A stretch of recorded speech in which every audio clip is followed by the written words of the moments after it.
Hello, everybody. How you doing tonight? It's me, TJ, the Amazing Atheist. How's it going? Okay. Doing another political stream because I like politics. And, you know, you got to be pretty much an idiot to like politics. You know, like, at least every other hobby you could possibly have, you don't, like, have delusions of, like, I'm changing the world, you know? I collect stamps. I play video games. What do you do? I yammer about how things ought to be, damn it.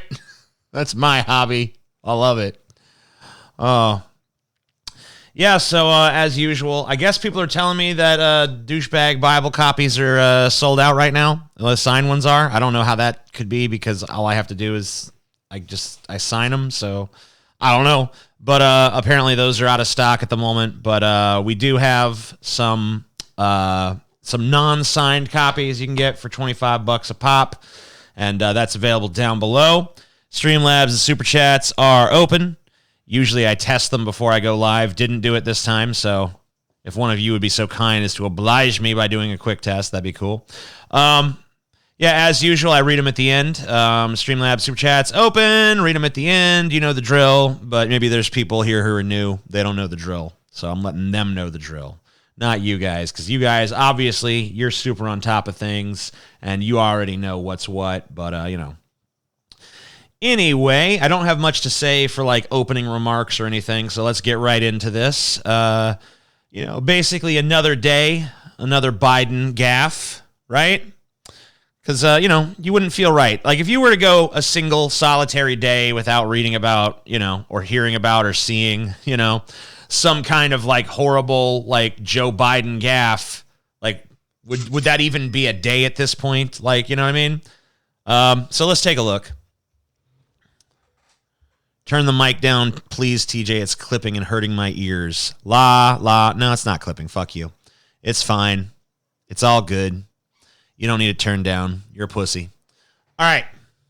So let's go ahead and take a look at the latest from our good friend Joe. This is Joe Biden on the Breakfast Club with, I believe his name is Charlemagne the God. I don't know. I don't really watch it, but this is an interesting little happening. I'm sure most of you guys have already seen it, but we'll take a look in case anyone hasn't. I want to ask you about your running mate. I don't know if you saw, well, I saw the day that a news report broke that Amy Klobuchar was being vetted, and a lot of people on social media, they're not too happy about that. And it's because they want your running mate to be a black woman. I don't know if you saw the op-ed in the Washington Post.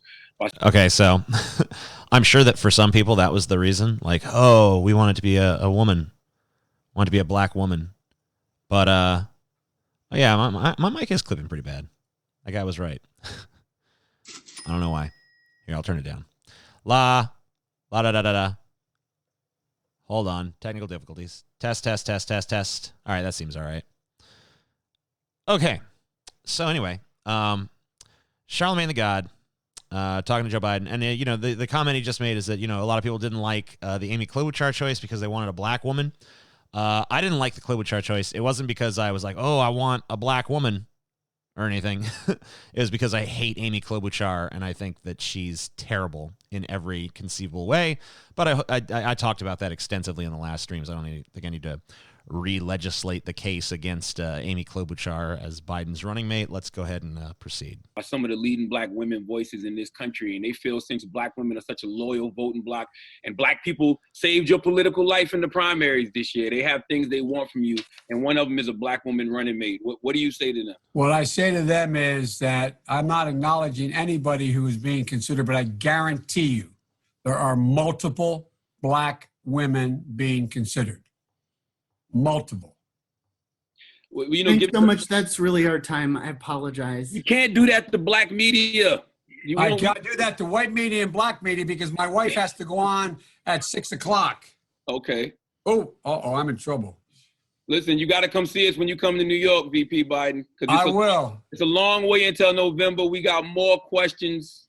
You got more questions, but I tell you, if you have a problem figuring out whether you're for me or Trump, and you ain't black. It don't have nothing to do with Trump. It has to do with the fact I want something for my community. I would love to see. Take a look at my record, man. I extended the voting rights 25 years. I have a record that is second to none. The NAACP has endorsed me every time I've run.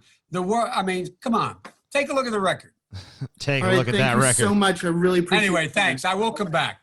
All right. I look forward to seeing you in person. Okay, absolutely. Okay, pal. Thanks a lot. I appreciate it, Charlamagne.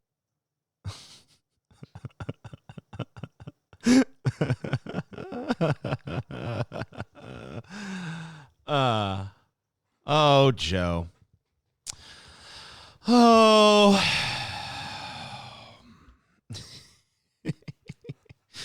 I love that whole context of that discussion.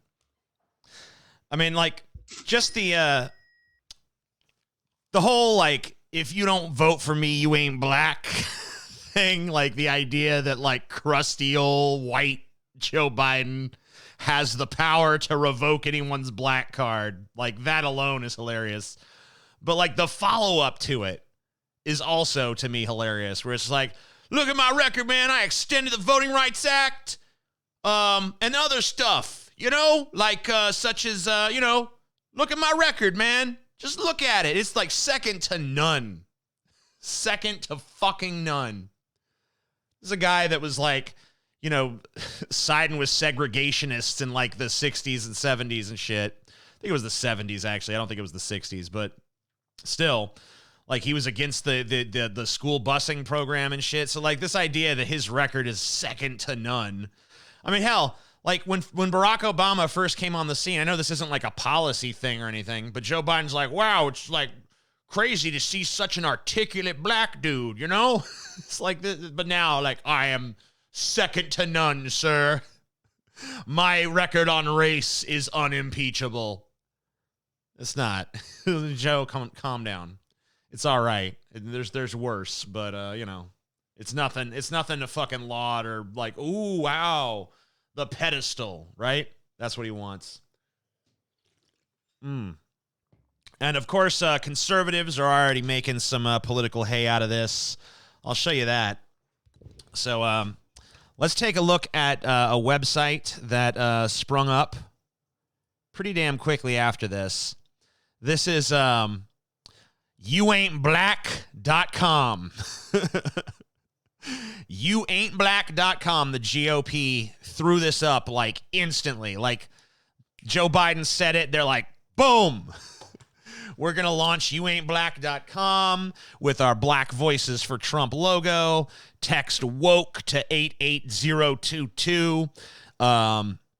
You know, and, you know, they got Joe Biden quoted here and all this stuff. Let's take a look at the little video they posted up. I think this is on Donald Trump's official, YouTube account. You have a problem figuring out whether you're for me or Trump and you ain't black. If you have a problem figuring out whether you're for me or Trump and you ain't black, and you ain't black, and you ain't black. Racist. Black Voices for Trump 2020. See, the reason that this is so embarrassing, I mean, obviously, some of the reasons why it's so embarrassing are fucking, like, patently goddamn obvious, right? But one of the reasons why this is so embarrassing for Biden is that this is, like, a super common line of attack from the right wing, right? Like, they're constantly saying, like, oh, you know, the Democrats, they take black voters, you know, for granted. The Democratic Party is basically the new plantation, and they just think that the blacks are their slaves, and they're just like vote pigs and stuff. And, you know, and this kind of rhetoric from Joe Biden just does nothing but reinforce that talking point, where it's just like, it's so clear that, you know, he does just, he does take it to you know, for granted, right? Like, oh yeah, you know, like, to the point where, like, if you don't vote for me, you're not even black. Like, if you're a black dude, or you think you're black, and then you're like, I think I'm gonna maybe vote for Trump. Nope. Black card revoked. Joe Biden is gonna officially, as his first act, he's gonna sign an executive order to revoke the black cards of every black person that voted for for Donald Trump. So silly, so ridiculous. I'm still totally bitter, by the way, that this is the guy that the media in this country was actually able to convince people was electable. Because, like, remember back when the primaries were still a thing? I mean, I guess they still technically are a thing, but now, you know, it's pretty much over. It's 100% over. I mean, it's not officially over, but it's over, right? But back when there was still a contest, back when there was, you know, hey, is it going to be Bernie Sanders? Is it going to be Joe Biden? You know, is it going to be maybe Amy Klobuchar? Is it going to be maybe Pete Buttigieg? Back when there was still that question lingering in our minds. The reason that so many of the Biden voters went Biden over Bernie, even though they agreed with a shit ton of Bernie's policies, including Medicare for all, and they said that they actually preferred it to Joe Biden's, healthcare plan, and healthcare was supposedly the number one issue in a lot of people's minds. There was one issue that trumped healthcare, and that was the issue of, can they beat Trump? And the rhetoric that we got from the media was, look, you know, maybe you like Bernie's policies, maybe you think he's got some good ideas. We don't know. But at the end of the day, let's face it, Joe Biden's the electable one.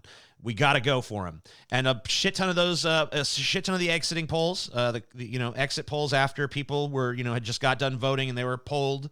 They were asked, who'd you vote for? And they said, I voted for Joe Biden. Well, why'd you vote for Joe Biden? Well, he was electable. It was because he was electable. That was the fuck. And the genesis of the electability argument, that's not an organic argument that just kind of like popped into people's heads. They were looking at Joe Biden. They were looking at Bernie Sanders like, I feel like Joe Biden's more electable. They were told Joe Biden is more electable. And they were told that by MSNBC and CNN and all these other Democratic Party fucking news outlets, MSDNC, as a lot of people call them. They were told, yeah, Joe Biden, he's the electable one. And, every fucking day since he's garnered the nomination, and plenty of days before as well, he's proven that that's just not the fucking case. Because can you imagine if Bernie Sanders had said this? Can you imagine if Bernie Sanders had gone on the Breakfast Club and told Charlemagne, if you don't vote for me, listen, in my view, if you don't vote for me, then you are not black. The outrage, like there would be a mob with pitchforks and torches convening upon, Bernie's house in Burlington, fucking Vermont. The news media, it would be like a nonstop 24/7 cycle of, Bernie Sanders, racist, Bernie Sanders, out of touch, Bernie Sanders, does he understand the black community? That would be but when Biden does it, yeah, there's a little bit of a firestorm. Mostly from the right-wing sphere, but, there's a little bit of a firestorm, but it's nothing compared to what it would have been if Bernie said it. Now, imagine if Trump said it. Woo! We'd be hearing about it from now until the November election. If Trump had said it, we'd be hearing about it from now till then. If Trump been like, you got to vote for me. I can't do the Trump voice. It just ends up sounding like Bernie, but, if Trump had done this, oh my God. Oh, it would just be fucking like, it'd be like the national media apocalypse, right? There'd be fires in the streets. No, but the media would have acted like it was the fucking end of the world if Trump had said this shit. They'd be acting like it was almost the end of the world if Bernie Sanders had said this shit. But when Biden says it, it's like, Biden, he had a little gaffe. Oopsie, Biden made a gaffy. Oopsie doopsie. You know how it is. You're on the campaign trail. It's so much more understanding for Biden. He's just allowed to get away with shit that Bernie Sanders never would have been able to. I can't think of any other candidate that they would have just given this kind of pass for some shit like that. So let's take a look at Joe Biden has since, of course, apologized. I have not heard his apology. I don't know what exactly it consists of, but we'll learn about it together. Let's find out. Bloop. So, the Joe Biden apology. Let's hear all about it from CNN Headline News. Tonight, Joe Biden saying he regrets a comment he made about the black vote. Here's what he said. It's a long way until November. We got more questions You got more questions, but I tell you, if you have a problem figuring out whether you're for me or Trump, then you ain't black. It don't have nothing to do with Trump. It has to do with the fact I want something for my community. Out front now, Charlemagne the God, who you just saw there interviewing Biden on his radio show, The Breakfast Club. And Charlemagne, it's good to be with you. Hopefully in person at some point. Obviously not. I love how all these mainstream white people have to fucking call this dude the God. Hey there, Charlemagne the God. Oh, I don't know. It's just amusing to me. Sorry. This time, but look, I want to play more of your exchange because it was a lengthy exchange and there was a lot of substance in there. But obviously, it is that moment which has gotten, so much attention here. What was your initial reaction when you heard Biden say, quote, if you have a problem figuring out whether you're for me or Trump, then you ain't black? I mean, he didn't even say anything about it. Like, it's one of those things where I don't think he realized at the time, because he didn't make a big deal out of it. He went on to talk about something else or, to kind of just address it in a very like there was nothing. Charlemagne wasn't like, whoa, what'd you just say? So, I mean, I don't know what he's going to say now. If his retrospective reaction is going to be different than his actual reaction at the time. Initial reaction was exactly what I said. That's what my focus was. It's not about Trump. It's about who is going to present the best deal for black people, who is going to have an economic justice plan for black people. So to be fair to Charlemagne, he absolutely is not trying to rewrite what he said or rewrite his reaction. He's pretty much saying exactly what he said in the interview. So good for him. People who is going to finally give black people what they are owed for building this country. Slavery was America's original sin that this country has not repented for. And, and to fix the systemic wrongs that have been done by the black community, you have to create legislation and policies. The systemic wrongs have been done by the black community? I don't think that's what you meant to say. To counter that, and I'm on board with whoever is offering that. I vote my interest and my interests of black period. So what I said to him, that was my initial reaction. So you're saying, though, and I just want to make this clear because, I know all the Democratic candidates, they came through your show, but are you saying you are open then to voting for Trump? Like the choices are Trump and Biden. No. So I'm definitely not saying that. I'm just saying that, being that black people have been so loyal. Where's the apology? I thought there was going to be a fucking Biden apology in here. Okay, it's interesting to hear his thoughts, but I'm trying to stick to I'm trying to hear what Biden had to say here afterwards. Because this fucking video is called "Biden Apologizes for Saying Black Voters Ain't Black If They Support Trump." I want to hear that. All right, so that included someone on his team, trying to cut in and saying, "Thanks so much for your time. I apologize," trying to end it. What was your overall takeaway from the conversation? This clip should have been titled, post Biden gaffe interview with Charlemagne the God, because that's what this is. So where's this fucking apology? Okay, here we go. I think we finally found. You got to go 5 minutes into the 7-minute video to get the apology. Here we go. I shouldn't have been such a wise guy. I shouldn't have been so cavalier. No one should have to vote for any party based on their race, their religion, their background. Okay, so it's pretty empty. I didn't even hear an apology there, really. He just said, I shouldn't have done that. There was really no, I'm sorry I did that. He just said he shouldn't have done it, which obviously you shouldn't have fucking done it, but you did. So, all right. I mean, so that's what you're saying, but you're saying he still hasn't shown you why you would vote for him specifically. Yeah, I mean, it's just that simple. He has a black agenda called the Lift Every Voice plan. And I mean, there's some cool things in there, but I still think that it could be much stronger. He's already committed to having a black woman on the Supreme Court.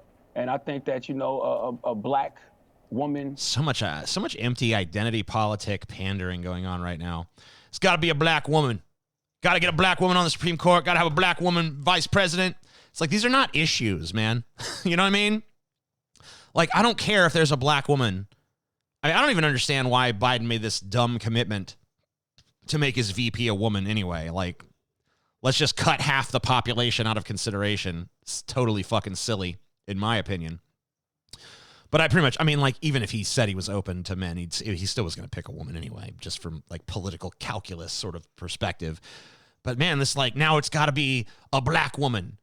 So it has to be it goes, so basically he wants to take the possible choices for Biden's VP that he's already cut in half, right?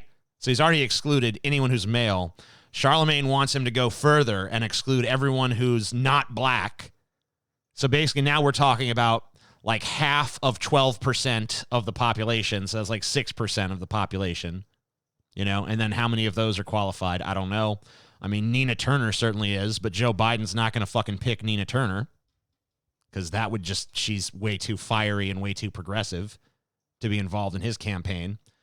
So, I mean, like, other than Nina Turner, I'm struggling to think of like a black woman who would be a great VP, you know, because there's not really too many involved in politics. There was a lady who was being tossed around. I can't remember her fucking name for the life of me. But, you know, this is just silly. I hate this identity pandering bullshit. Like, just pick the fucking best person for the job. And now, of course, it's Joe Biden, so he's not going to pick the best person for the job. He's going to pick fucking Amy Klobuchar or some equally horrible, fucking disgusting centrist snake. Ugh. Oh, my God, I just said the word snake. Maybe it's going to be Elizabeth Warren. Ugh. No, please, God, no. I don't even believe in God, but oh, it's cringy. All right. But that's neither here nor there. Whatever. It's Joe Biden, so you know whoever it is going to suck. Whatever, regardless of their skin tone. So there was an interesting take on this by Michael Tracy, who I feel like about half the time when I stumble upon a Michael Tracy take on Twitter, I'm like, huh, right on, yeah. And the other half of the time when I stumble on, I'm like, oh, that's terrible. Oh, you're awful. And this is one of the latter, unfortunately. Shout out to all the white left-wing media activists pretending to be outraged about Biden's dopey "you ain't black" joke. Same type of joke you'd hear a million times among working-class blacks who, as you may recall, just voted for Biden by overwhelming margins. All right. So, first of all, how the fuck was it a joke? Like, what was the joke? You know? Like, he didn't really come across like he was joking. In fact, that's the first response I see here. This Ryan Normie, whoever, is like, he wasn't joking. Yeah, I didn't get the sense that Joe Biden was joking. I got the sense that he was, like, legitimately saying, you know, if you're black, I mean, like, I'm pretty much your only choice. Can't vote for Trump. Got to vote for me. Otherwise, you're not even really black. And then he says, same type of joke you'd hear a million times among working class blacks. I don't really know. I don't know that. Like, I'm not out there hanging out with working class blacks. I don't know that Michael Tracy is either. So I don't know how prevalent this kind of joke is among working class blacks. But, you know, there's a very different context to a bunch of black dudes in their own community and chicks, black dudes and chicks, you know, in their own community fucking saying like, you gonna vote for Trump? You know, you fucking ain't black. There's a big difference between that and then a fucking crusty white presidential candidate going on fucking, the Breakfast Club and being like, I'm going to revoke your black card unless you vote for me. Because it's, in that instance, it's completely self-serving. And Joe Biden, as a fucking white dude, I don't think he gets to define who gets to be black or not, you know? And, you know, especially, it's not a fucking joke. He wasn't joking. What he was really doing was highlighting the reality for fucking many people, which is, you know, there's a reason that blacks go 90% for fucking Democrats in these presidential elections. And actually, I think more than 90% went for Hillary because Trump was such an unappealing option.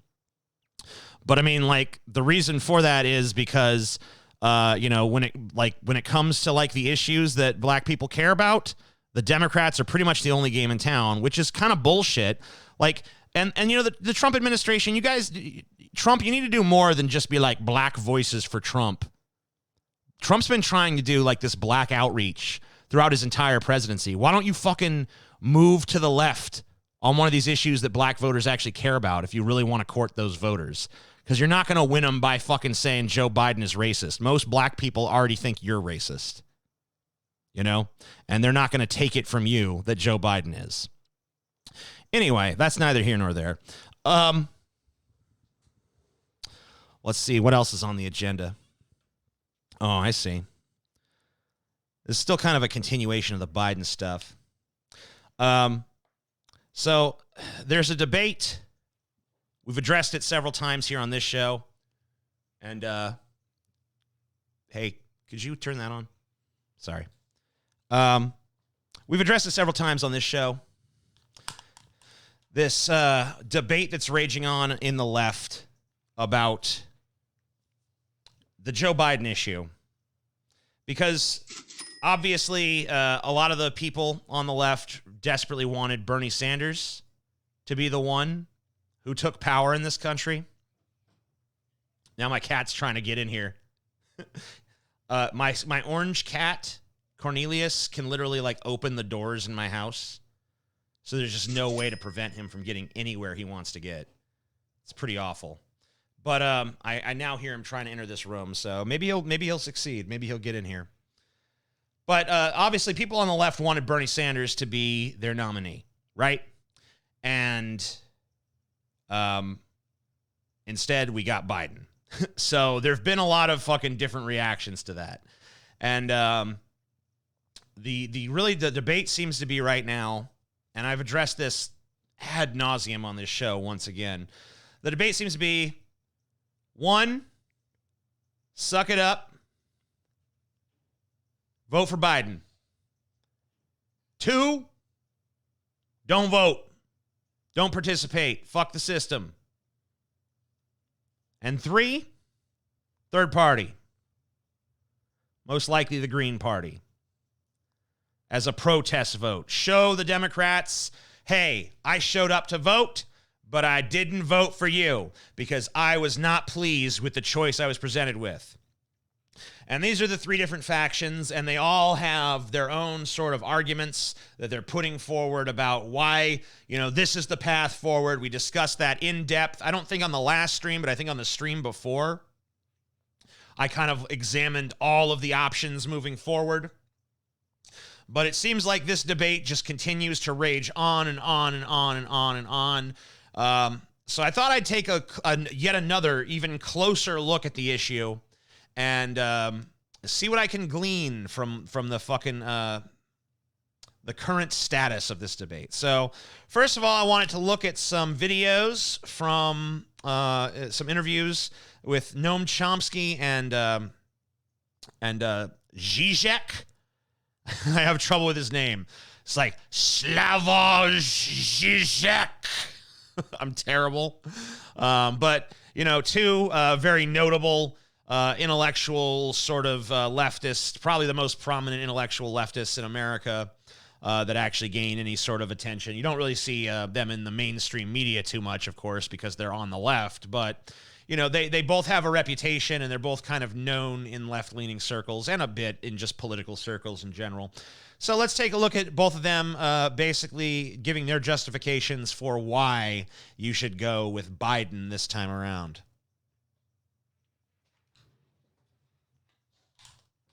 It's Biden time. So because Noam Chomsky... Got to have a microphone. Because Noam Chomsky talks about as slow as molasses, I'm going to speed him up. And I know this is going to drive some people crazy because I know some people like to watch these streams at double speed. And when I play someone at double speed, it makes them impossible to hear for the people who are already doubling the speed. But I'm sorry. I cannot get through 5 minutes of listening to Noam Chomsky talk. I mean, I respect him as an intellectual and all that, but, he's got a put you to sleep voice. Trump is reelected. It's an indescribable disaster. It means that the policies of the past 4 years, which have been extremely destructive to the American population, to the world, will be continued and probably accelerated. What this is going to mean for health is bad enough. I just mentioned the Lancet figures. It'll get worse. What this means for the environment or the threat of nuclear war, which no one is talking about, but is extremely serious, is indescribable. Suppose Biden is elected. I would anticipate it would be essentially a continuation of Obama.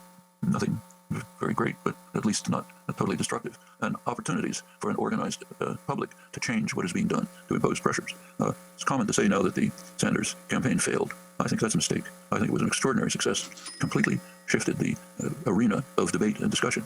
Issues that were unthinkable a couple of years ago are now right in the middle of attention. The worst crime he committed in the eyes of the establishment is not the policies he's proposing. It's the fact that he was able to inspire popular movements, which had already been developing, Occupy, Black Lives Matter, or many others, and turn them into an activist movement, which doesn't just show up every couple of years to push a lever and then go home, but applies constant pressure, constant activism, and so on. That could affect a Biden administration. We've seen some very striking examples. Take, say, the Green New Deal. A couple of years ago, that was an object of ridicule if it was mentioned at all. Some form of Green New Deal is essential for the survival of humanity. Now it's part of the general agenda. Why? Activist engagement, especially Sunrise Movement, group of young people acted significantly up to the point of sitting in congressional offices. They received support from Alexandria Ocasio-Cortez, other young legislators who came into office as part of the Sanders-inspired popular wave. Another great success. Ed Markey, senator from Massachusetts, joined in. Now it's part of the legislative agenda. The next step is to force it through in some viable form, and there are very good ideas as to how to do that. Well, that's the way things can change. With a Biden presidency, there would be if not a strongly sympathetic administration, at least one that can be reached, can be pressured. And that's very important. And you look over the very good labor historian, I'm sure you know Eric Loomis, who's studied the efforts by working people to institute changes in the society, sometimes for themselves, sometimes for the society generally. And he's pointed out, made an interesting point, that these efforts succeeded when there was a tolerant or sympathetic administration, not when there wasn't. That's a big one of many enormous differences between Trump, the sociopath, and Biden, who's kind of pretty empty. You can push him one way or another. This is the most crucial election in human history, literally. Another 4 years of Trump, and we're in deep trouble. All right. There is the charismatic dynamo that is Noam Chomsky delivering his soaring oratory about why you should vote for Joe Biden. Basically, if you didn't catch Noam Chomsky or you still fell asleep even though I doubled the speed, the argument there is Trump's a disaster. He's going to continue to be a disaster. And basically, Biden is just a fucking weak, limp sort of person that maybe the left can push around, which I think is a fair enough point. We'll get a little bit more into that later. But let's watch Zizek. Slavoj Zizek. I really need to learn how to pronounce that guy's fucking name. But here you go. Also, if you've never heard him speak, get ready for some snifflies, because he's a sniffly man. Now I have to admit, when I said better Trump than Clinton, my wager was a very brutal Leninist. With Trump, there will be socialist reaction, Bernie Sanders, and so on. I was maybe right there. But now with coronavirus, no Trump. The only thing that gives me some hope is that it seems to me, don't you have this impression, that other people about Trump in administration nonetheless pursue a more rational politics, and I'm not quite sure, but that up to a point, Trump is getting irrelevant, up to a point. Like, I know you have this move against the lockdown and so on, but nonetheless, I think that difficult as it is for me to say this, but now I would say Biden better than Trump, although he is far from ideal. But now we don't have time to dream about this. Now, I think, again, our whole way of life is changing. And it's important to have what I call, and I hope you will agree with this, principled pragmatics. People who are principled follow certain ideas, decent life, freedom, at the same time in a very pragmatic sense, like what can we really do, and so on, and so on. There will be more of this with Biden.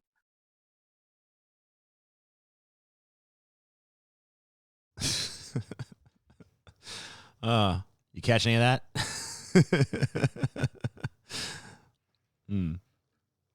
Yeah.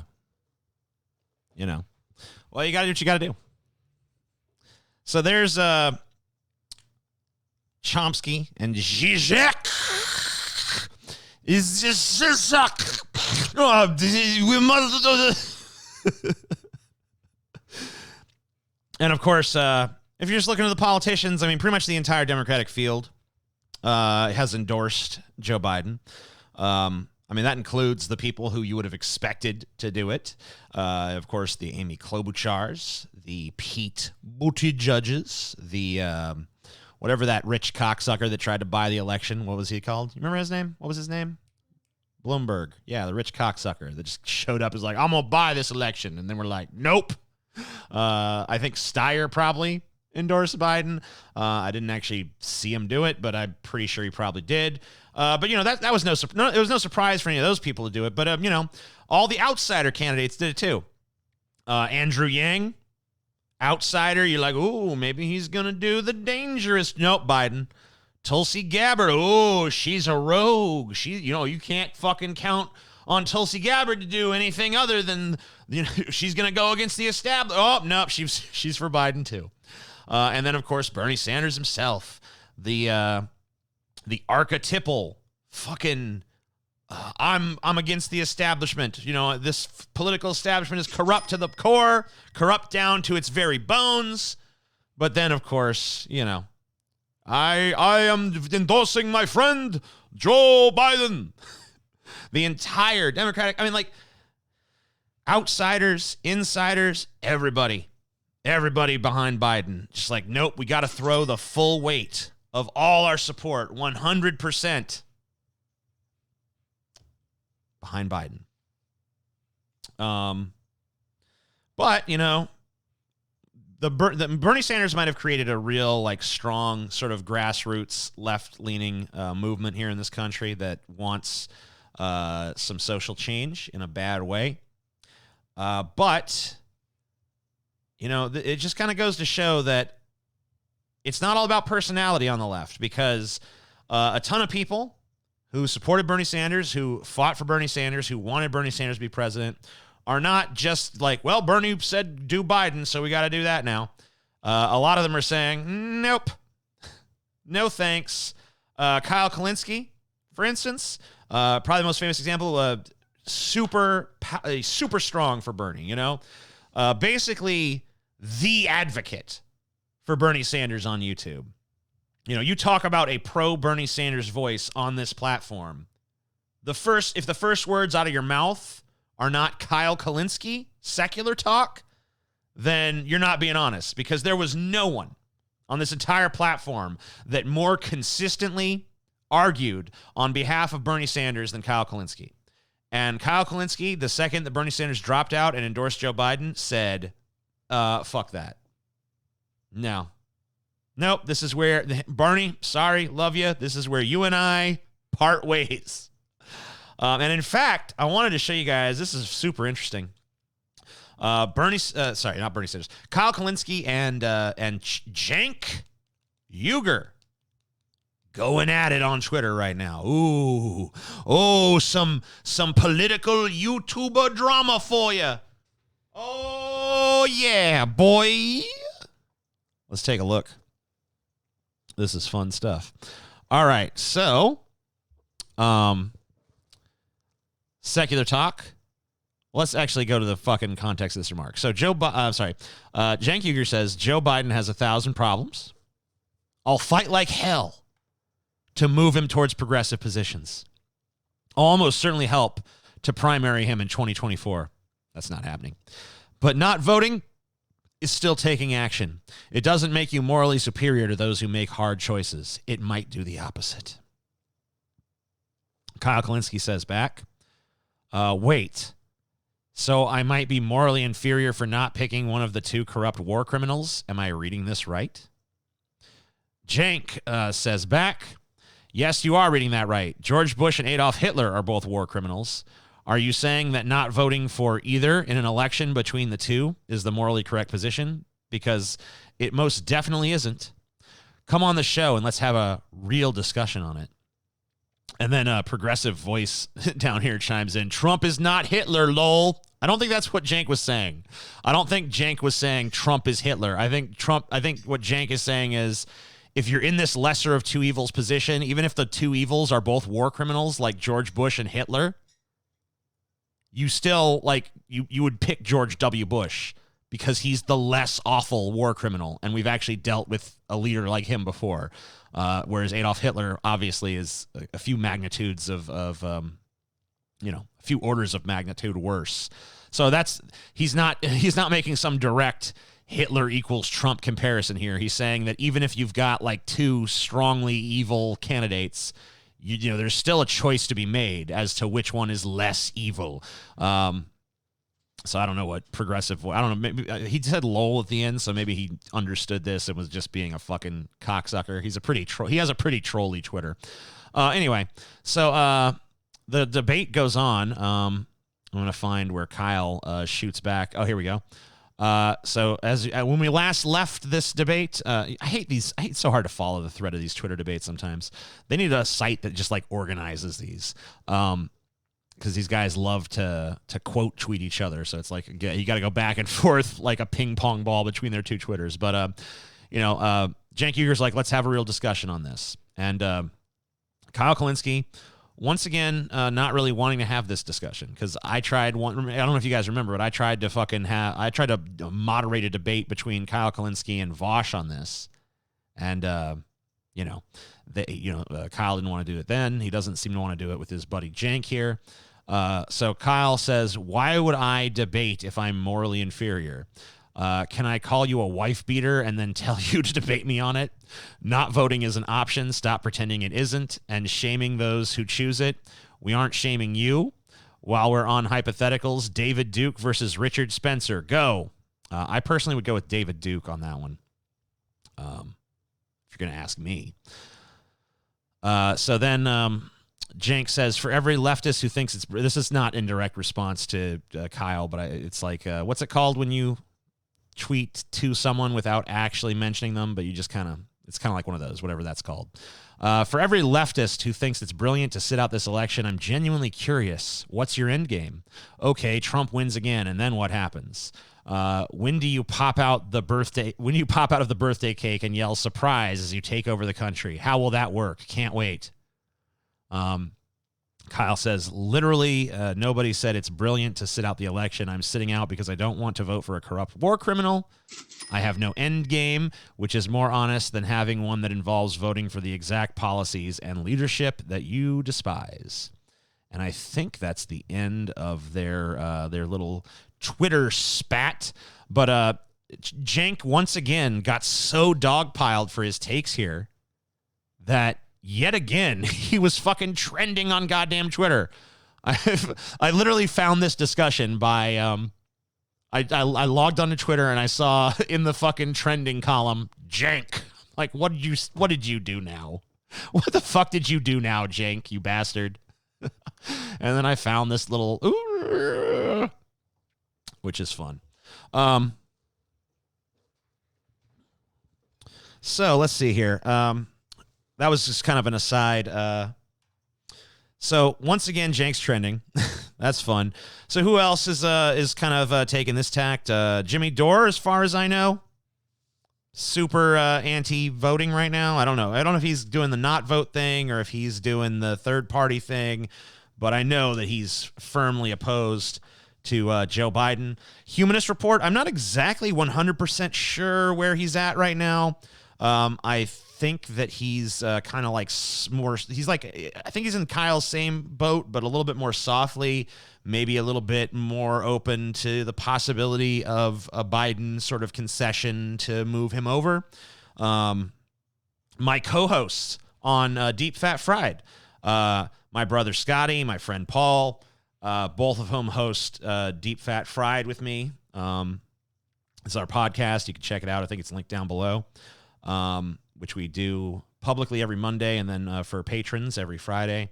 And we also put out a news show, usually about the middle of the week. They're both in this nope, either not voting or voting third party kind of camp. And, I know tons of other people who are not really, they're not really into this, they're not huge voices or anything.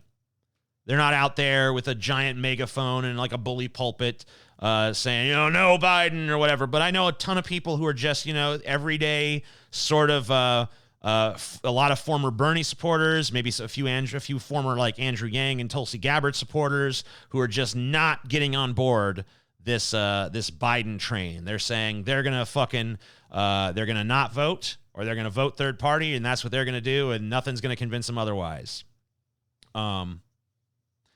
So I'm gonna kind of go over some of their arguments. So the fucking first argument they have is that Biden does not even meet the most like lax purity test there is, right? Like he's just not good enough. Like there's nothing about him that's good enough to actually motivate people to get off their asses and go to the fucking polling place and pull the lever or press the button or do whatever the fuck. He's just not inspiring. He doesn't have any policies that are actually going to be motivating people to, like, we were, especially if you're like a Bernie supporter, right? Like you were fucking jazzed for like, we're going to get Medicare for all, and we're going to fucking get free college and, free public college. And we're going to, institute mandatory vacation time, and we're going to get a $15 an hour minimum wage. And we're going to be, we're going to do all this incredible stuff. We're going to totally change the power dynamics of this country. And we're going to fucking, even out the scales a little bit. We're going to start fucking more heavily taxing these billionaires that, have all the wealth and all the power. We're going to take away some of their wealth. We're going to take away some of their power, and we're going to put it back in the hands of the people.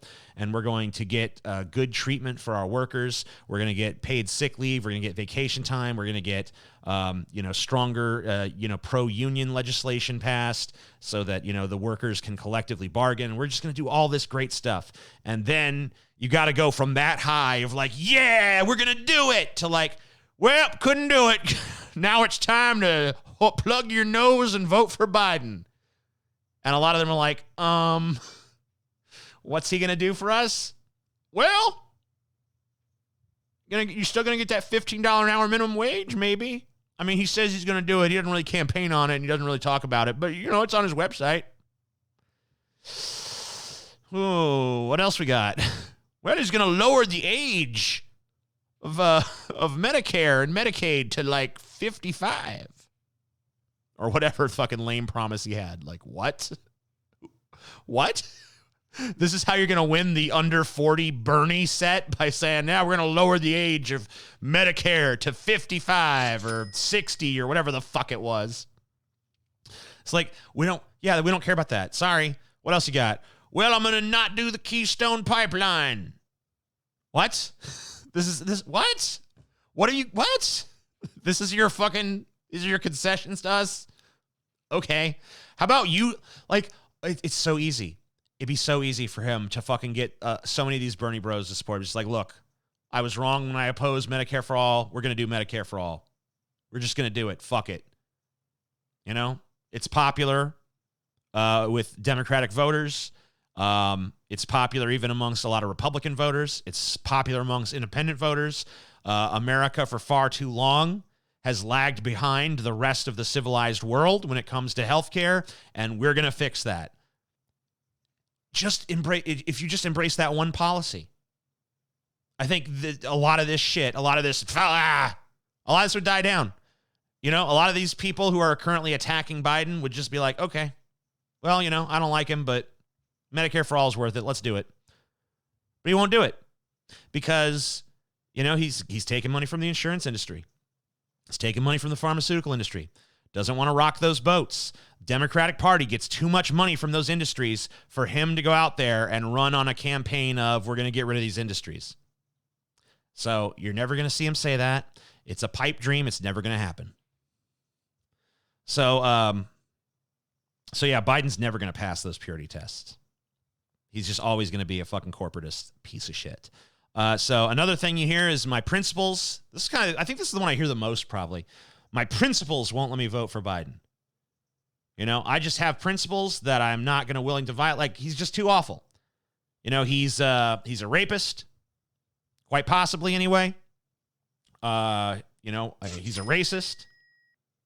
His policy positions suck. He's in the pocket of corporations. He's demonstrably corrupt. I can't bring myself to vote for such a person. Next argument I hear a lot is just like a rejection of the system outright. You know, I will not participate in this system.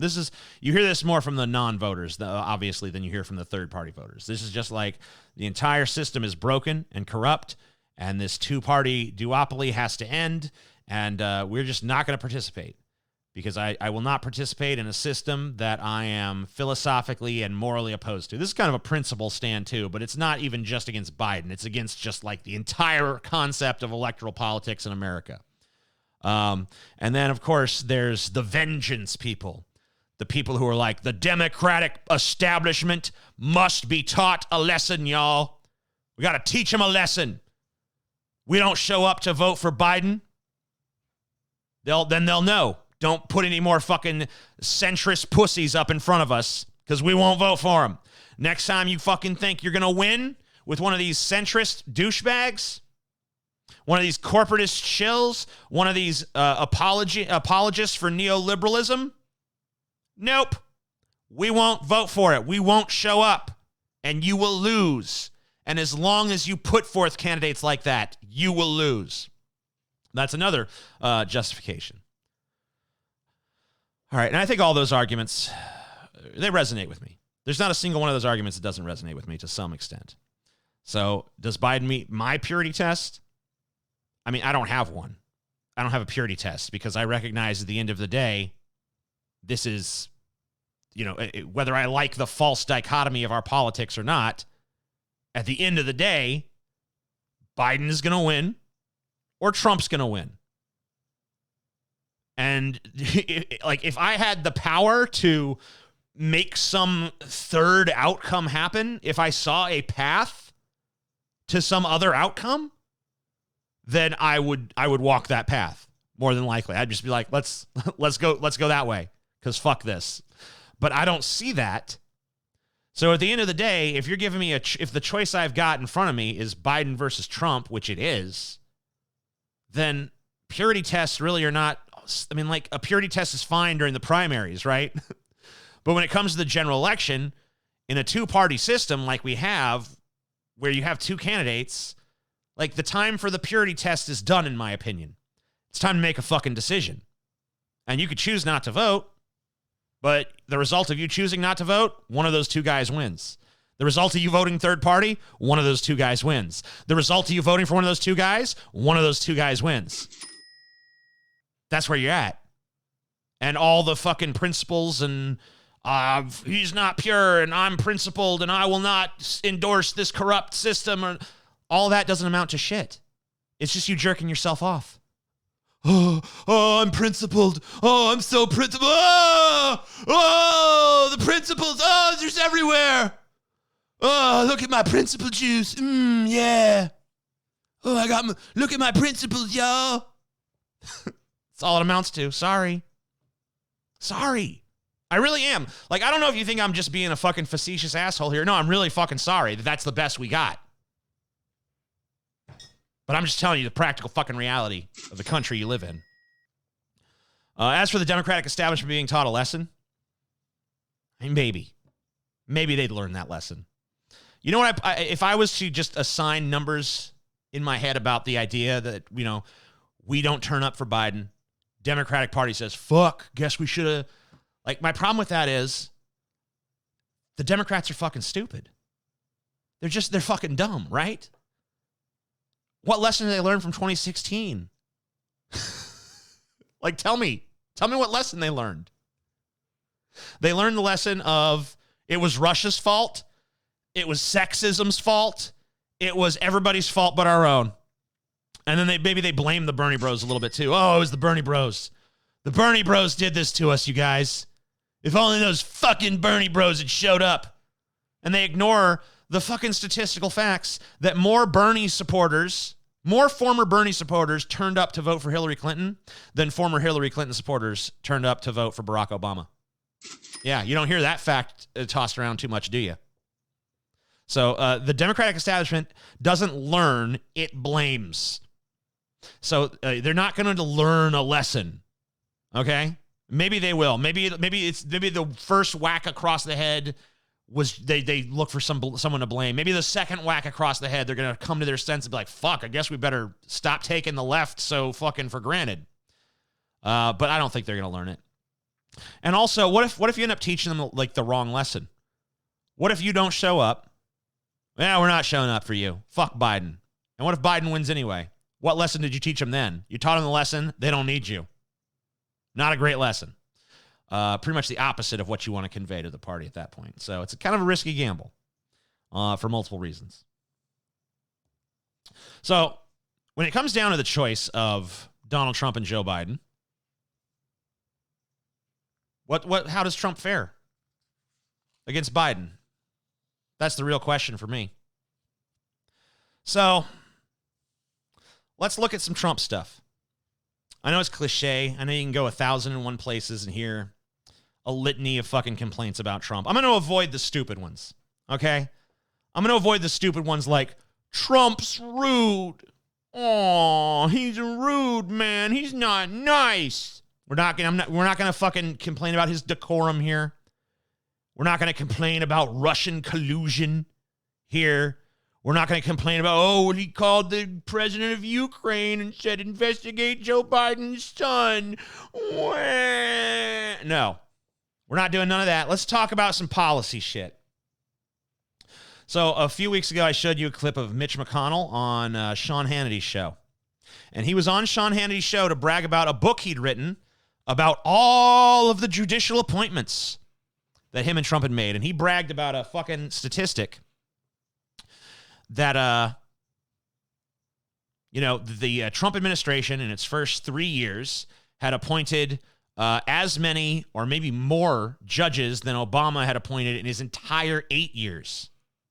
So basically just Trump and McConnell, carte blanche, or is it blanche? Carte blanche, approving conservative judges, getting them through, just pumping them through the system.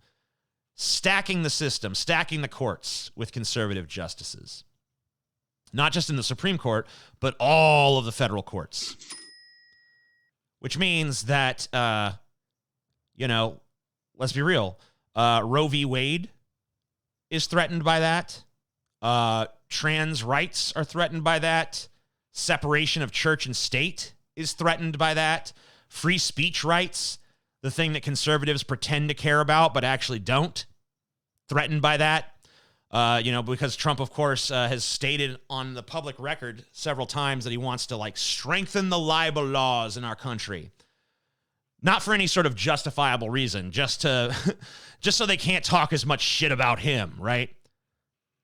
So, Trump's a threat to all those things, and his court appointments are a threat on all those levels. And actually, I have more anti-Trump shit, but let's go ahead and take a quick look at an article published on Breitbart.com, super conservative Breitbart.com, a pro-Trump internet rag that was founded by Andrew Breitbart a million years ago and then was run for a while by that fucking goblin whose name I forget that was in the Trump administration in the early days. Let's take a look at that. I want to show you this. I think you guys will like this.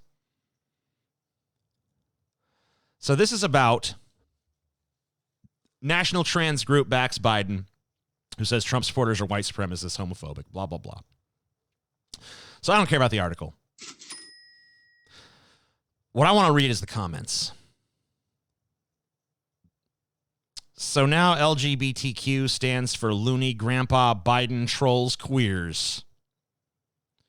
We all have the same rights. Trans are not special. It's a personal sexual preference, a biological deviant one. There is no such thing as homophobia.